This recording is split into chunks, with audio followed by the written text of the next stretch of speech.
Hello and welcome to Enough with the Science. Welcome to another episode of our Little Science Podcast. I'm Joe. And I'm Senan, and I feel, Joe, you're about to tell us what happens around here. Yeah, well, basically, if anybody's just fallen into our lap for the first time, welcome along to the podcast. And we look at different science topics every week to enlighten my tiny mind about what is actually going on behind the stuff that's going on in the world. And so what's our magical topic today? It's worse than Inception. There's things going on behind other things going on. I don't know. I don't care what today's topic is. Tell me a joke. I need to be cheered up. Okay, why are there no parties on the moon? Why are there no parties on the moon? Yes. What kind of party are we talking about? You don't try and deconstruct a joke. You said, tell you a joke. You go, why? Then you why are there no parties on the moon? The correct answer is, why are there no parties on the moon? Why are there no parties on the moon? Because it doesn't have any atmosphere. Oh, hey! Thank you. You're a gas man. Oh, yes.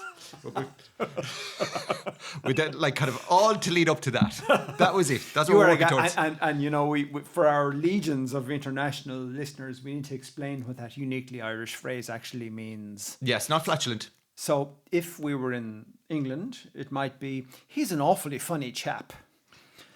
You've been working on your accents. Have you been working on your accents? But the reality is, all of us are gas men and women, because we wouldn't be able to do anything without the air that we breathe, the atmosphere that we have around the earth. And that is the topic of today's podcast. Hey, we got there eventually. Took almost 2 minutes to develop that segue. So we're talking about the Earth's atmosphere. So the big question is, why the hell do we have one in the first place? Our nearest neighbour, Mars, doesn't have one, or at least the one it has is incredibly thin and useless as far as we're concerned. So basically we're the only atmosphere in the solar system, are we? Oh, no. Venus has a hellish, much thicker atmosphere than ours. Oh, okay. Titan, one of Saturn's moons, has a fine big atmosphere, but let's just talk about our one. We could be here for several hours. No, I would like to do an analysis of every. I think actually Venus we will talk about in a future podcast. Okay. Because it's an interesting kind of a planet. It's almost the same size as Earth. Anyway, why have we got one and Mars doesn't? Well, first of all, there's a size difference. So Earth is much bigger than Mars, has much more mass. And the more mass, the more stuff you have together in one ball in one place, the larger the gravity that it has. So it's able to, the whole reason really that we have an atmosphere, leaving aside some other factors that I'll talk about in a minute, is that our gravity sucks that air and down onto the surface and keeps it glued to the surface of the planet. So anything that's produced on the planet stays on the planet? Within reason, yes. That would be, in a perfect solar system, that would be the case. Well, you are the legal training. You've got legal training as well now. There's a demon at the centre of our solar system, a double-edged sword that we call the sun. It gives us energy, it gives us light. Suntans. Suntans, which we might or might not want. The other thing it does is it streams out constant deluge of high energy particles just out into all directions or into the solar system. Those particles come and they hit molecules of air that form our atmosphere, and it's a bit like a game of billiards where, you know, the cue ball hits another ball and it just causes the other ball to move away. The high energy particles coming from the sun are capable of stripping away our atmosphere, just kicking it off into deep space, never to be seen again. And that effectively is what has happened to Mars. That is why Mars has no longer got much atmosphere to speak of, and certainly not one that could support life. Yes. In the past, there are some tantalizing. Now we're digressing here. There are some tantalizing signs of past microbial life on Mars. Not proof, but there are some interesting signs. We'll come back to that because that is a fascinating. We could definitely fill an episode with that. Anyway, why hasn't that happened to us? It's because our planet has a magnetic field. Why have we got a magnetic field that Mars doesn't have? I know the answer. Do you want me to tell you, or is that a rhetorical question? Tear away, yes. There's a giant molten ball of iron at our core. Well, it's not just iron, but yes, the constituent we're concerned about is there's a lot of molten iron floating around in our core, and it's moving. It's because it's molten, it's the heat, it's warm enough at the center of the planet to keep that rock, which includes iron ore, liquid. And because it's liquid, it's moving around. There are convection currents in that are causing that liquid rock to move around. And the movement of iron generates magnetism. So that is how come we have a magnetic field. And that magnetic field extends outside the atmosphere into space all around the planet. And it forms a big deflector. So these charged particles coming from the sun, high energy, but they also have electrical charge.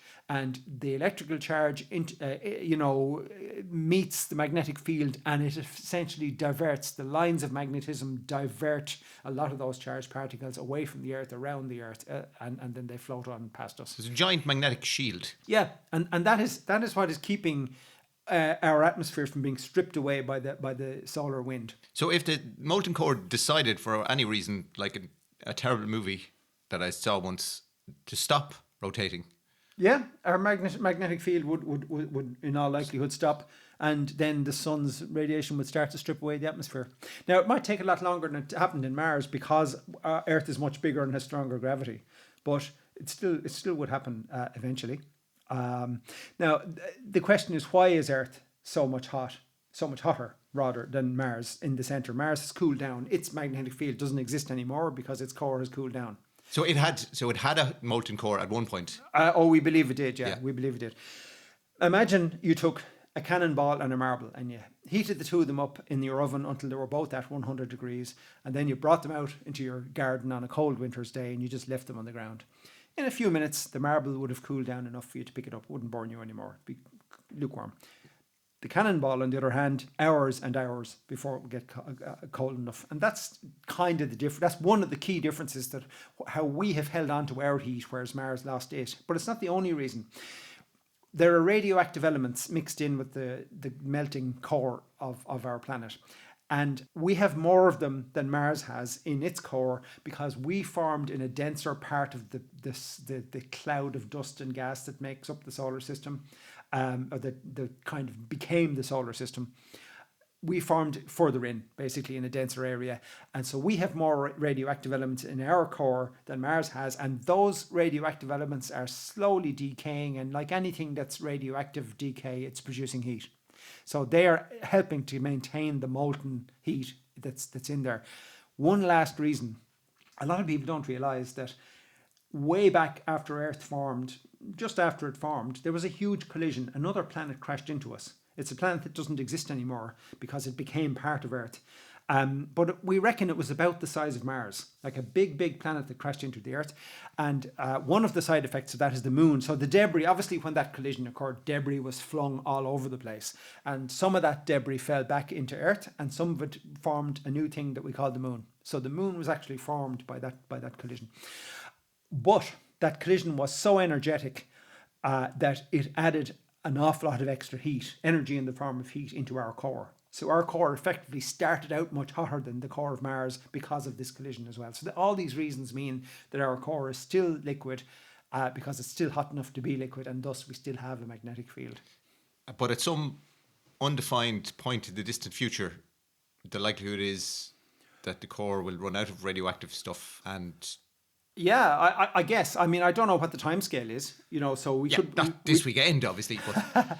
So, I mean, there's another thing probably going to happen that'll kill us first, or might, depending on what the timescale is. I don't like any of our podcasts not to have, at least one point, we talk about the end of humankind. And that is, of course, our sun will swell. When it reaches the end of its life, it'll swell enormously, and it'll be bigger than the orbit of the Earth.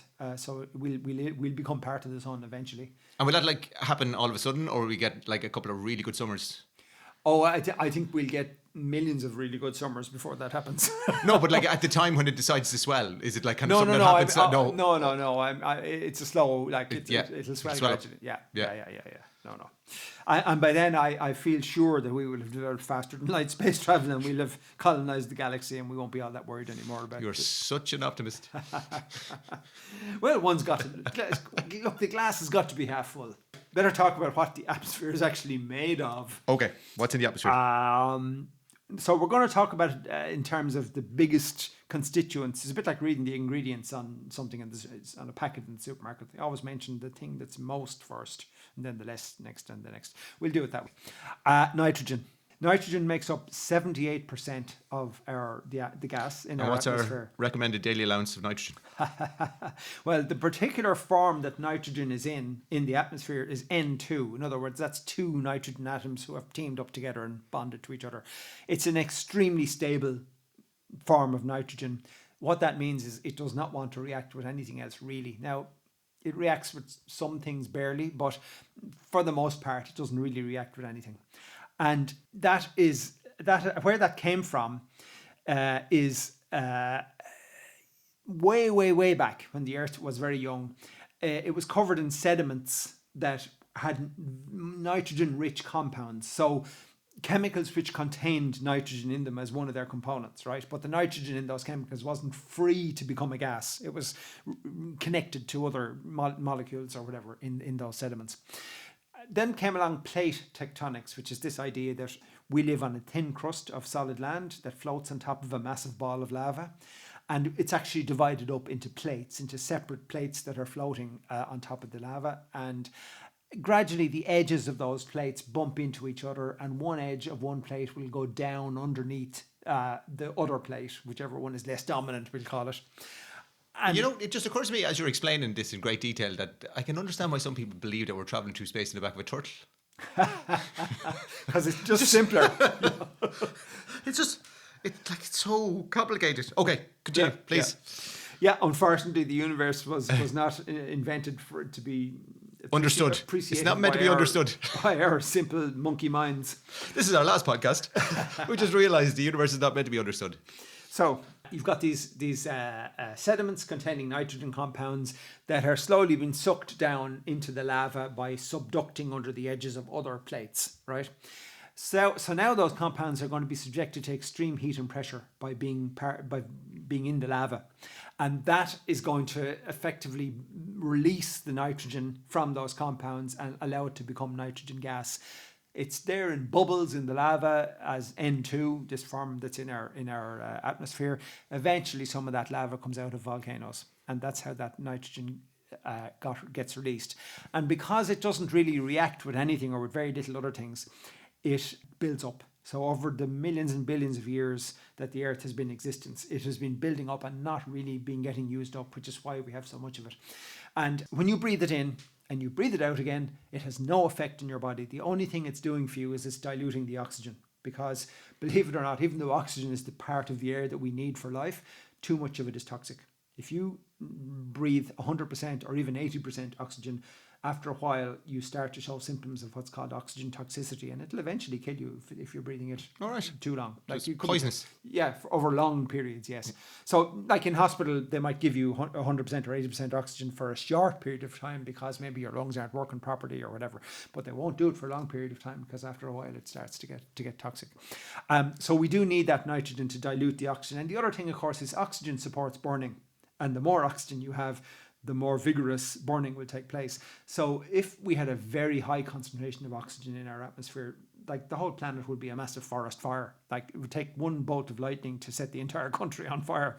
So it's good. We like nitrogen. We absolutely like nitrogen. The only people who don't really like nitrogen are divers. Because of a thing called nitrogen narcosis. Divers go down below the surface of the waves. The deeper they go, the air that they're breathing has to be supplied to them at higher and higher pressure. Basically, they have to breathe air that's at the same pressure as the water surrounding them. And the deeper they go, the water pressure increases due to the weight of all the water that's above them, right? Okay, so the tank is adjusting the pressure, is it? Yes, it is. And the reason for that is that if the air coming in from the oxygen, from the scuba regulator, was at a lower pressure than the surrounding water, your lungs would not be able to push against the pressure of the water to suck in the air. So in order to facilitate your lungs to be able to suck air in against that high pressure water, the air has to be at the same high pressure. God, I really don't want to know how they figured that out. Jacques Cousteau, I think, is responsible for that one. So that means that the deeper a diver goes, the higher the pressure of what they're breathing. And nitrogen, as it turns out, becomes a narcotic above certain pressures. So normally here on the surface, we breathe it in, we breathe it out, no effect whatsoever. Once it reaches a certain pressure, it begins to have narcotic, like drunkenness effect, on people. And I personally, when I was a young whippersnapper, I did a lot of scuba diving, and I did personally experience it on one occasion. One of the deeper dives I ever did, 44 meters, if I'm not mistaken. You get that into every conversation. About how I went to 44 meters. 44 meters. Must have been 44, was it?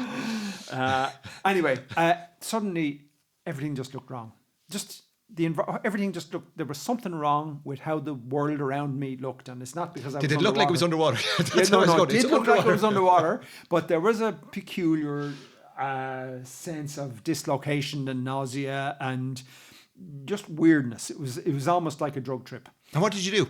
I began to ascend, and by the time I had gone up 10 meters, the feeling had gone away. Like it was a very quick thing. Oh, you knew what it was, though. You knew.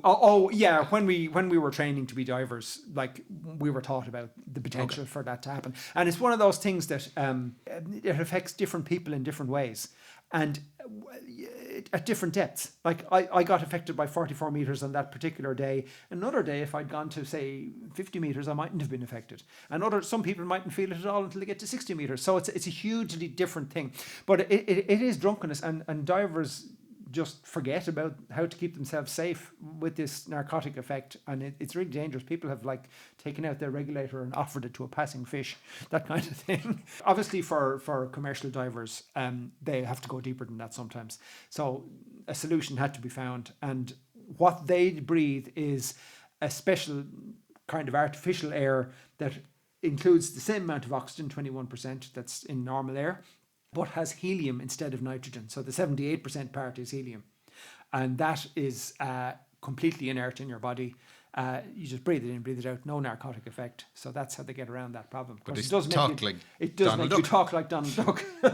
Now that's not a biological interaction in the way that the nitrogen makes you drunk.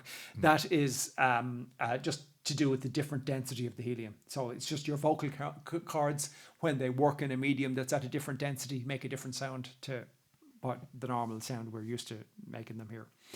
So let's go back above the waves. So that's nitrogen. It's the main component. The next one is oxygen, which I mentioned a moment ago. Is 21%, and it wasn't always there.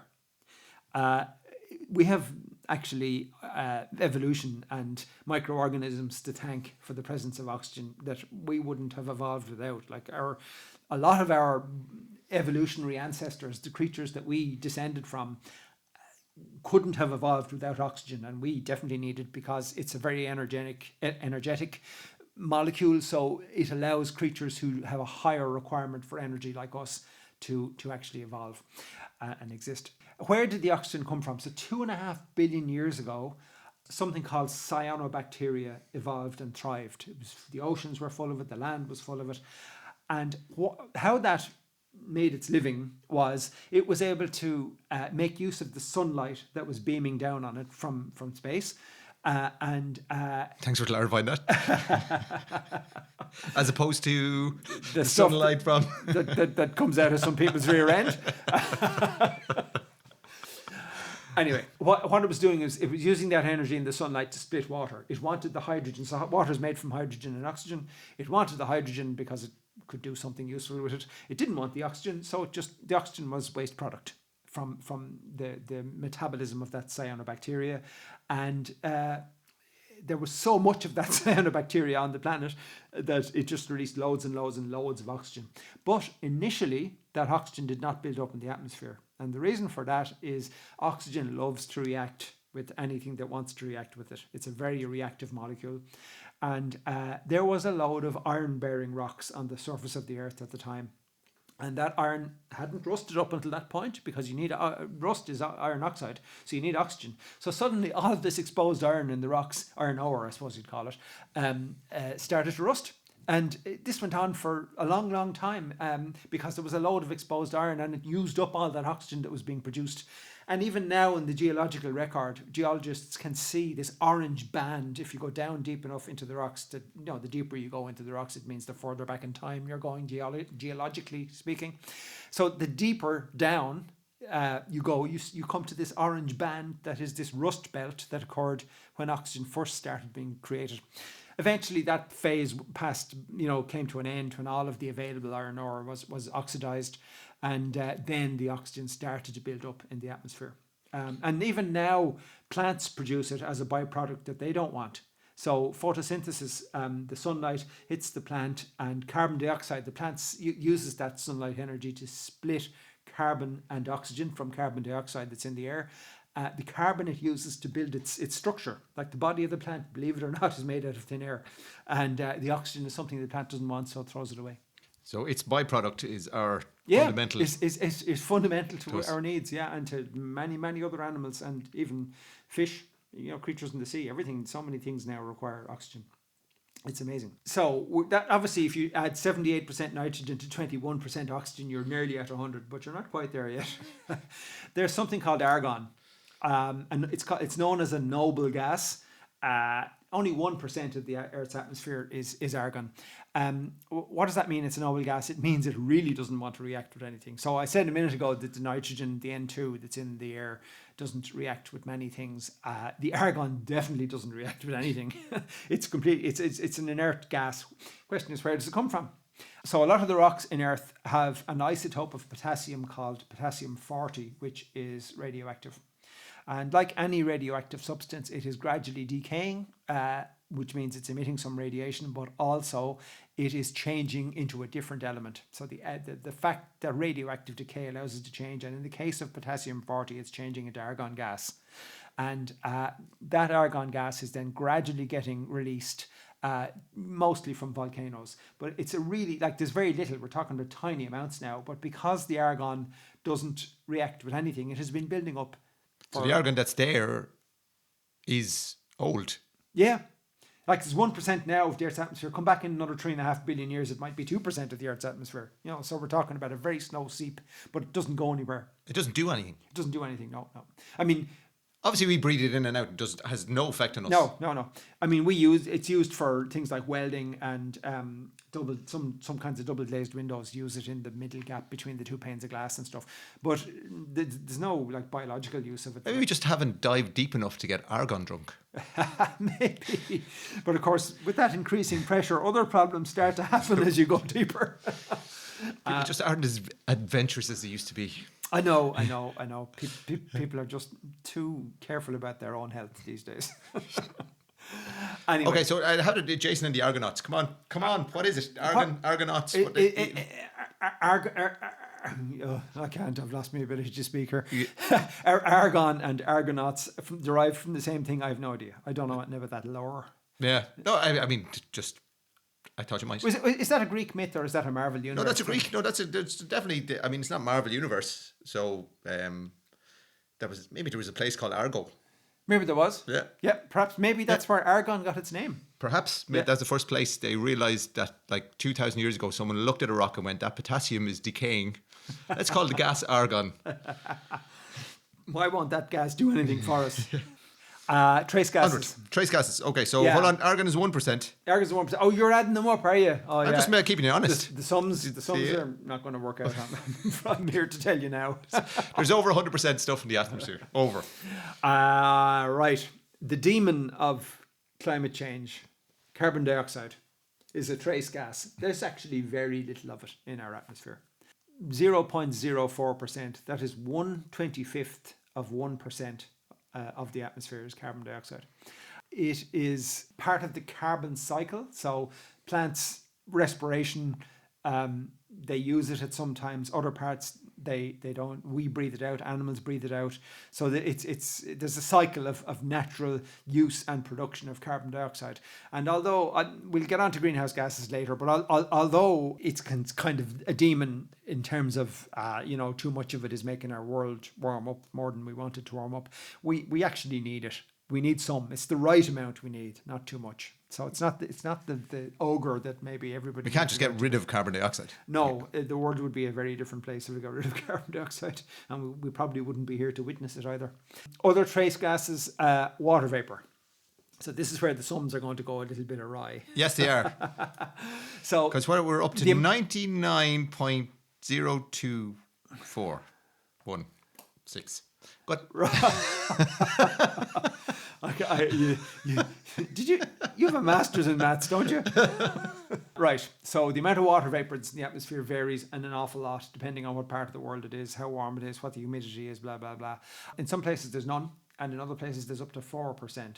So the places where there's 4%. Now we're 103%. Yeah, There's 103% stuff kind in of makes there. a mockery of your sums. Yes, it But absolutely does. one would have to assume that all the other gases are in slightly lesser quantities in those places where there's 4% water vapor. You wonder, is there less 1% less oxygen would be a big deal, wouldn't it? Not necessarily, no, not necessarily. I mean, we have a bit of flexibility there, probably 4 or 5% either side of the ideal 21%.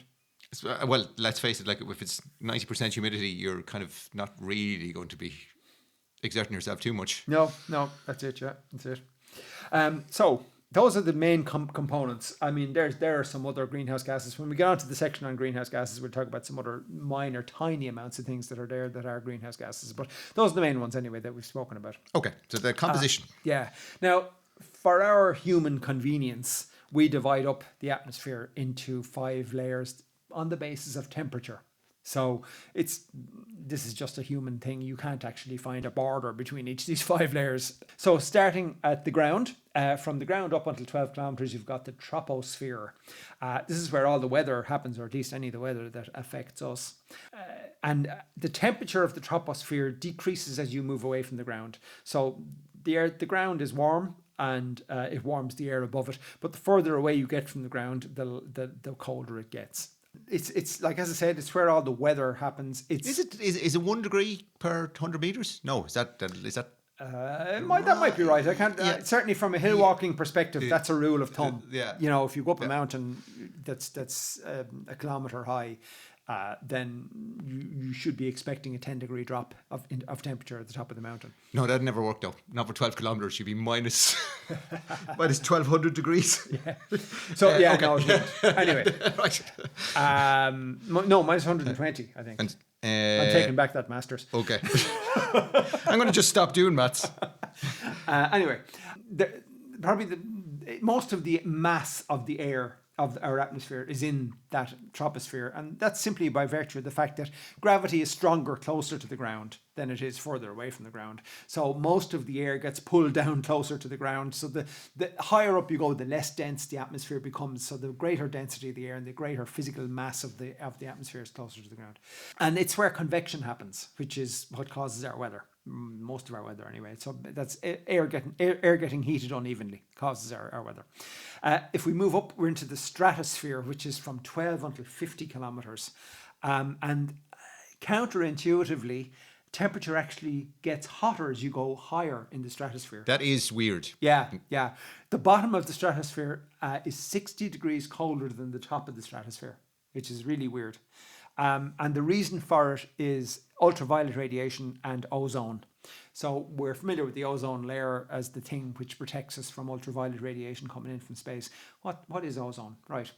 The oxygen, the normal oxygen that we are breathing now in and out, is O2. So 2 atoms of oxygen bound together into a pair. That's O2, and we're breathing it. Ozone is O3. It's 3 oxygen atoms. It's 1.5 O2s. Bound.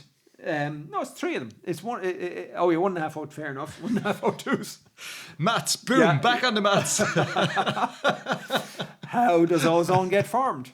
So you've got high energy ultraviolet radiation coming in from the sunlight that hits the top of the atmosphere, and it hits an oxygen, an O2 atom, and it's got enough energy to split apart the 2 atoms. So you've now got 2 singular atoms, and those boys absolutely love to react with something. So they're hunting around looking for something else to react with. They bump into another O2 molecule and they say, hey, I'm going to react with you. And suddenly you've got an O3 molecule. So that's how ozone gets formed, by UV radiation coming in from space and breaking up O2. The O3 is even better at absorbing UV radiation, so that gets smashed apart and then it joins up with other O2 molecules, and that's how ozone, there's a kind of a conveyor belt of ozone getting produced all the time. And it has the handy byproduct of absorbing most of that ultraviolet radiation. Certainly the more higher energy stuff, the UVB and UVC band, most of that is getting absorbed, and otherwise it would damage our DNA, cause cancer, God knows what else down here. The UVA, which is the lower energy stuff, and some of the UVB gets through, gives us a tan, helps us to generate vitamin D, and so on. Sunburn, you name it. All the good stuff. All the good stuff, yeah. So moving on up, you have got the mesosphere. So that's from 50 to 85 kilometers in altitude above the ground. A fairly boring part of the sky. Coldest part, not minus 90 degrees centigrade up there in the mesosphere on average. But it's the place where meteors burn up. So meteors are just space rocks that have been flying around space since God was a boy, and they're going at a ridiculously fast speed. And can I not say that? You can. You gave me a funny look when I said God was a boy. Well, I don't know. Feel free to take it out. Yeah. You might have been a boy, might have been a girl. I'm not saying. I'm not judging. Oh, no, let's not open that.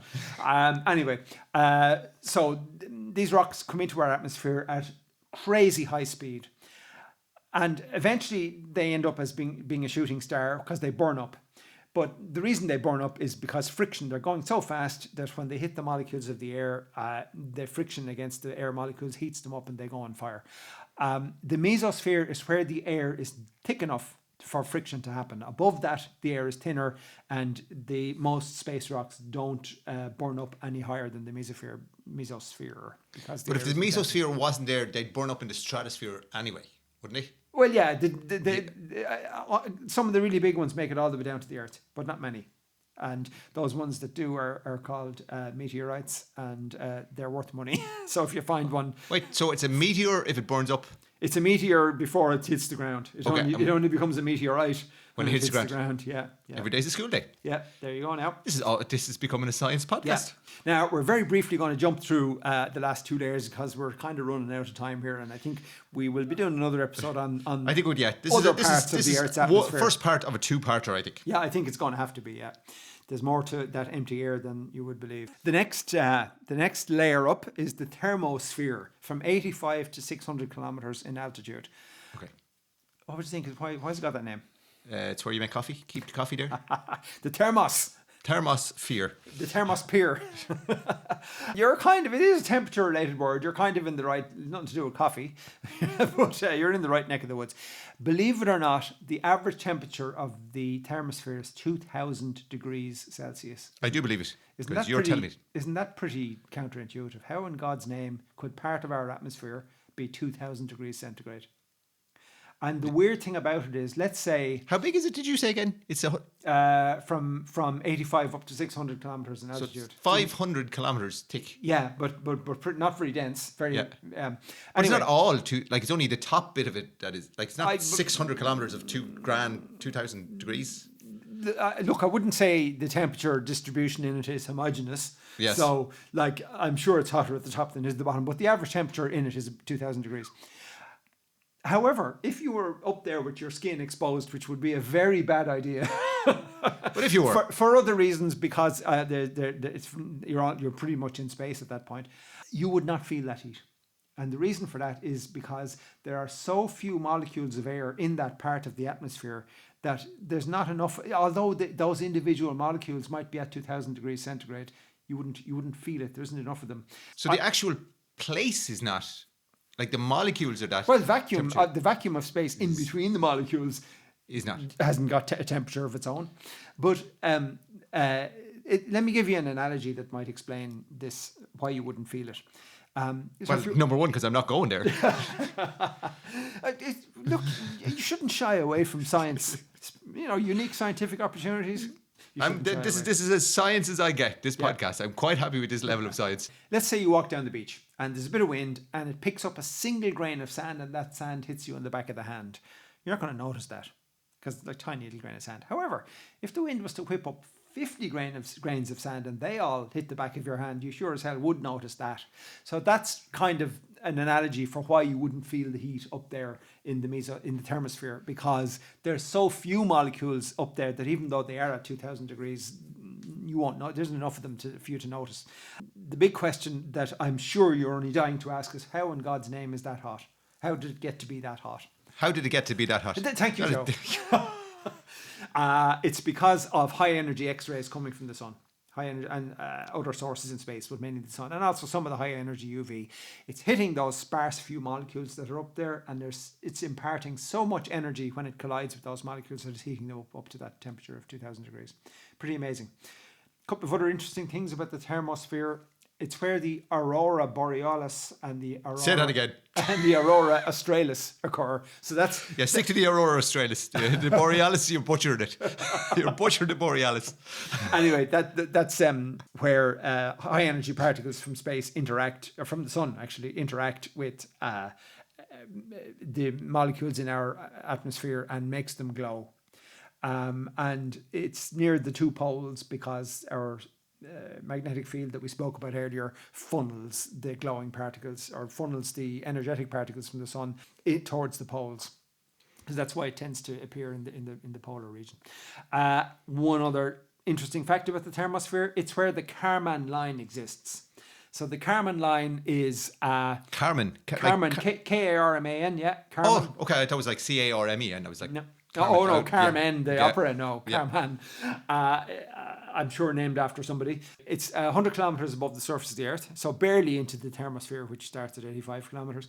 It's the place where space officially starts, and the reason for that, the definition is an aircraft, if it's well enough designed, can fly up to an altitude of 100 kilometers. The air is dense enough to hold it up, so under its wings, the air is dense enough to give it lift. Okay, as it moves forward through the air. Once you go beyond 100 kilometers, there's no aircraft can stay up there. The density is too low. The air is too thin. So if you want to stay up there above 100 kilometers, you need to be in orbit. In other words, you need to be going sideways at orbital velocity because the air won't hold you up. So if you went up there in a plane, you'd kind of drop back down until, like, if you went over 100 kilometers, you'd drop back under 100 kilometers, and then you'd be able to fly, and then you try and go up, and then you drop back down again. Something like that, yeah. Or would you just explode? Well, I suppose if you got enough speed up that allowed you to rise, you'd shoot up out of the top, and then you'd go in a ballistic trajectory back down. Back down. Yeah. I mean, like, is that how? But those people who are doing like space tourists. Yeah, they're doing that stuff. Well, of course, the you're probably talking about the Blue Origin Jeff Bezos thing. That has no aerodynamic properties. That has no wings or anything, right? So they literally fire that thing up in a straight line with the rocket engines until it gets to 100 kilometers. They turn off the engines and it falls back down. So, but yeah, those people are kind of going to like maybe 105 kilometers above the Earth just to get into space. Yeah. Very briefly, because we really are out of time, the exosphere is the furthest out band, greater than 600 kilometers. There's almost no air up there. There's like the odd molecule floating around that was part of our atmosphere once upon a time, and those ones in the exosphere, a lot of them will just drift off into space. It's really, there's very little, but it is just, if you had very sensitive equipment, you could just about barely detect a bit of nitrogen and a bit of oxygen up there. So it is, in theory, part of our atmosphere, even though it's more or less fully space. And how big is the exosphere? Is there a distance for the exosphere? I don't know. I mean, if you could detect one oxygen molecule that had once been on the Earth and it was like way out past Mars, I mean... Is that the exosphere? You know? Yeah. So who knows where it stops. Anyway, I think that's a good place to stop. So until you hear from these two Argonauts next week, it's goodbye from me. And it's goodbye from me. We'll be back for part 2 of this the week after next. Cheers.